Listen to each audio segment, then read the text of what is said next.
بسم اللہ الرحمن الرحیم۔ مکہ کی وادی کے ایک کچے مکان میں خوشبوؤں سے معطر ایک کمرے میں حسین و جمیل، پاک و طاہرہ خاتون، شرم و حیا کی پیکر، صبر و شکر کا اعلیٰ نمونہ، اپنے شوہر کی جدائی کا غم لیے تخلیق کے عظیم ترین اور پاکیزہ مرحلے سے گزر رہی تھی۔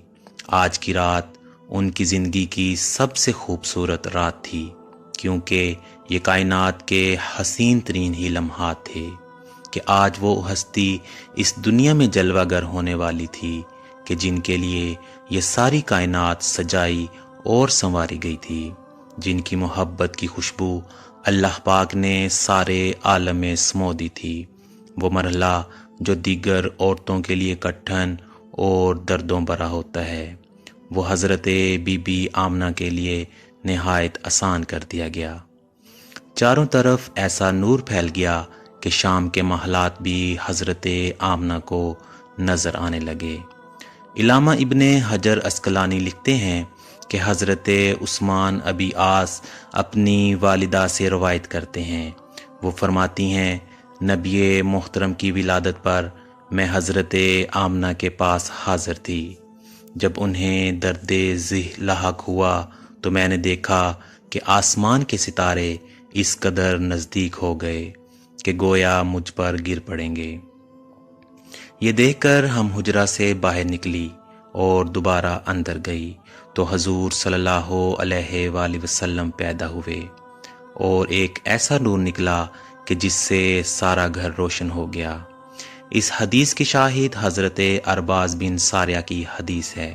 وہ فرماتے ہیں کہ میں نے حضور صلی اللہ علیہ وآلہ وسلم کو فرماتے سنا، میں اس وقت خاتم النبیین تھا جب آدم علیہ السلام اپنے خمیر میں تھے، اور اس کے متعلق میں تمہیں بتاؤں گا، اور وہ یہ ہے، بے شک میں ابراہیم علیہ السلام کی دعا اور عیسیٰ علیہ السلام کی بشارت ہوں، اور اپنی والدہ ماجدہ کا وہ خواب ہوں جو انہوں نے دیکھا تھا، اور بے شک انبیاء کے والدین کو سچے خواب دکھائے جاتے ہیں۔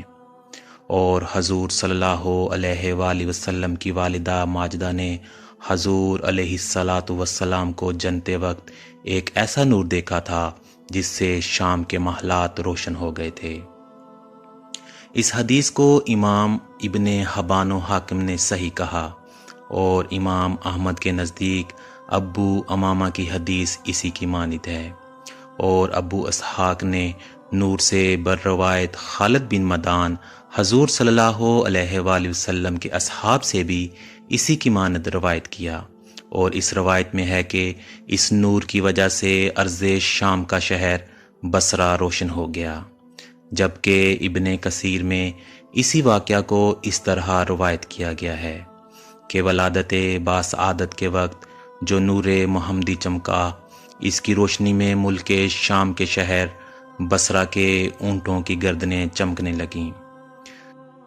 چونکہ حضور صلی اللہ علیہ وآلہ وسلم کی خلقت بے نظیر، لطیف و نظیف اور نورانی ہے، کسی قسم کی غلاظت و کثافت جسم اقدس میں نہیں پائی جاتی، اس لیے حضور علیہ الصلاۃ والسلام کا پسینہ مبارک بلکہ تمام جسم اقدس حتیٰ کہ خون مبارک بھی انتہائی خوشبودار تھا۔ محمد بن سعد نے ایک جماعت سے حدیث بیان کی ہے کہ اس میں سے عطا اور ابن عباس رضی اللہ عنہ بھی ہیں کہ آمنہ بنت وہب آپ کی والدہ ماجدہ کہتی ہیں کہ جب نبی صلی اللہ علیہ وآلہ وسلم میرے بطن سے جدا ہوئے تو آپ کے ساتھ ایک نور نکلا، جس کے سبب مشرق و مغرب کے درمیان سب روشن ہو گیا۔ پھر آپ زمین پر آئے اور دونوں ہاتھوں پر سہارا دیے ہوئے تھے۔ پھر آپ نے خاک کی ایک مٹھی بھری اور آسمان کی طرف سر اٹھا کر دیکھا۔ حضرت امام ابو نعیم اصفہانی دلائل نبوت میں بیان کرتے ہیں کہ حضرت حسان بن ثابت رضی اللہ تعالی عنہ سے نقل کیا ہے کہ میں 7-8 برس کا تھا اور دیکھی سنی بات کو سمجھتا تھا۔ ایک دن صبح کے وقت ایک یہودی نے یکایک چلانا شروع کیا کہ اے جماعت یہود سنو۔ سب جمع ہو گئے اور میں سن رہا تھا۔ کہنے لگے تجھ کو کیا ہوا؟ کہنے لگا کہ احمد صلی اللہ علیہ وآلہ وسلم کا وہ ستارہ آج شب طلوع ہو گیا جس کی ساعت میں آپ پیدا ہونے والے تھے۔ سیرت ابن ہشام میں یہ بھی ہے کہ محمد ابن اسحاق صاحب سیر کہتے ہیں کہ میں نے سعید بن عبد الرحمن بن حسان بن ثابت سے پوچھا کہ جب حضور صلی اللہ علیہ وآلہ وسلم مدینہ طیبہ تشریف لائے تو حسان بن ثابت کی عمر کیا تھی؟ انہوں نے کہا کہ 60 سال کی، اور حضور صلی اللہ علیہ وآلہ وسلم 53 سال کی عمر میں تشریف لائے ہیں۔ تو اسی حساب سے حسان بن ثابت رضی اللہ تعالی عنہ حضور صلی اللہ علیہ وآلہ وسلم سے 7 سال عمر میں زیادہ ہوئے، تو انہوں نے یہ مقولہ یہودی کا 7 سال کی عمر میں سنا۔ یہی روایت امام بہقی نے بھی لکھی ہے۔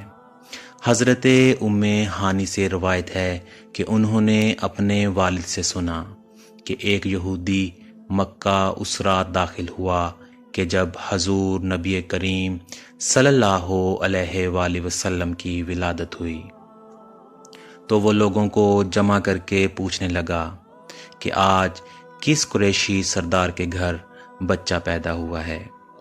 لوگ اس یہودی عالم سے کہنے لگے کہ آج تو صرف ایک ہی بچے کا چرچا ہے کہ جو عبداللہ بن عبد المطلب کے ہاں پیدا ہوا ہے۔ اس یہودی نے درخواست کی میں ایک دفعہ اسے دیکھنا چاہتا ہوں، جسے حضرت عبد المطلب نے قبول فرما لیا۔ اس یہودی نے دونوں شانوں کے درمیان مہر نبوت دیکھی تو بے ہوش ہو گیا۔ جب ہوش میں آیا تو چلا اٹھا کہ بے شک اے گروہ قریش سن رکھو، یہ بچہ تم پر غلبہ حاصل کرے گا اور مشرق و مغرب سے اس کی خبریں آئیں گی۔ سرور کائنات آقا نامدار حضرت محمد صلی اللہ علیہ وآلہ وسلم پاکیزہ بدن، نافع بریدہ، ختنہ کیے ہوئے، خوشبو میں بسے ہوئے بحالت سجدہ مکہ مکرمہ کی مقدس سرزمین میں اپنے والد ماجد کے مکان کے اندر پیدا ہوئے۔ باپ کہاں تھے جو بلائے جاتے اور اپنے نونہال کو دیکھ کر نہال ہوتے؟ وہ تو پہلے ہی وفات پا چکے تھے۔ دادا بلائے گئے جو اس وقت طواف کعبہ میں مشغول تھے۔ یہ خوشخبری سن کر حضرت عبد المطلب بے حد خوش ہوئے اور فرماتے ہیں کہ میں نے دیکھا کہ ارکان کعبہ سے آوازیں آ رہی ہیں۔ پھر میں نے سنا کہ کوئی کہہ رہا تھا تمہارے پاس رسول اللہ صلی اللہ علیہ وآلہ وسلم تشریف لے آئے ہیں۔ جب میں نے بتوں کو دیکھا تو وہ سب کے سب اوندھے منہ پڑے تھے۔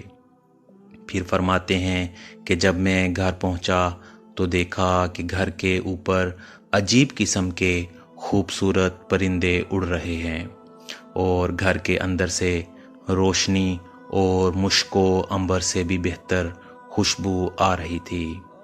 اس کے بعد حضرت عبد المطلب نے والہانہ جوش و محبت میں اپنے پوتے کو کلیجے سے لگا لیا، پھر کعبہ میں لے جا کر خیر و برکت کی دعا مانگی اور محمد صلی اللہ علیہ وآلہ وسلم نام رکھا۔ ناظرین، اس کے علاوہ آپ صلی اللہ علیہ وآلہ وسلم کے عجائبات ولادت کے یہ واقعات بھی روایت کیے گئے ہیں، جیسا کہ کسرا کے محل میں زلزلہ پڑ جانا اور اس کے 14 کنگوروں کا گر جانا اور بحیرہ تبریہ کا دفتن خشک ہو جانا اور فارس کے آتش کدہ کا بجھ جانا جو 1000 برس سے برابر روشن تھا کہ کبھی نہ بجھا تھا۔ اللہ اکبر! بے شک حضور نبی کریم صلی اللہ علیہ وآلہ وسلم حضرت محمد کی پیدائش ایک معجزہ ہے۔ بے شک حضور ہی وہ پیغمبر ہیں کہ جن کا سب کو انتظار تھا۔ آپ کی تشریف آوری کی خبر تمام انبیاء کرام دیتے رہے۔ آپ صلی اللہ علیہ وآلہ وسلم کا نام آسمانوں میں محمود، تورات میں معید، زبور میں ہادی، انجیل میں احمد اور قرآن میں طٰہٰ، یاسین اور محمد ہے۔